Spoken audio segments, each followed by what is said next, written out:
जय हरि कृष्ण हरि जय कृष्ण। राम राम के माया कहीं धूप कहीं पर छाया। अलख निरंजन खोल दे पलक देख दुनिया की झलक। चार बात जग में बहार बा का बताई साधु बन के जिंदगी बेकार बा। लेकिन नहीं जौन मजा एमे बाटे तौन घरे दुआरे ना बाटे। अरे कहाँ की जवन मजा अरे नहीं मजा राम के भाजानिया कि नहीं मजा राम के भाजानिया उ त मजा मिलै सढ़ुनिया कि जवन मजा राम के भजानिया तमना कसबे निया में नावा। बहुत बहुत से प्यार दुलार आशीर्वाद मिला था। लेकिन एक बात बा कि हमें खाली भगवान का नाम ले राम राम जय श्री कृष्ण कुल मजा ही मजा हो। और कहीं भी पहुँचत बा अच्छा से जो हो खाए पिए के व्यवस्था और इज्जत मान सम्मान भी मिला था। भगवान का नाम जो हो बेकार चीज़ ना होते। लेकिन कहा करबा कलयुग बाटे।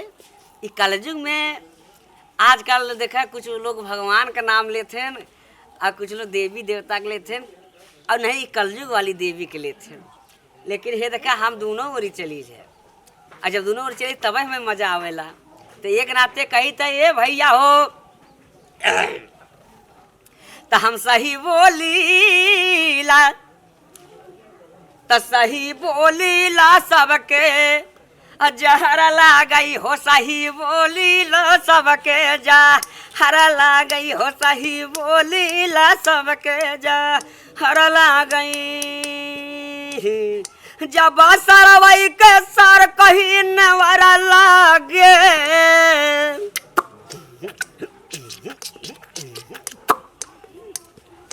जब सरवई के सर कहीं नवर लागई हो सही बोली ला सबके जहर लागे सही बोली ला सबके जहर लागे। कही हमारा बलमुआ रही सीधा साधा कि मतलब से बोलई ना बतियावई ज्यादा मतलब से बोलई ना बतियावई ज्यादा। उनका मेहरी के गाँव भर उनका मेहरी के गाँव भर देवरा लागे सही बोली ला सबके जहर लागे यह सही बोली ला सबके जहर लागे।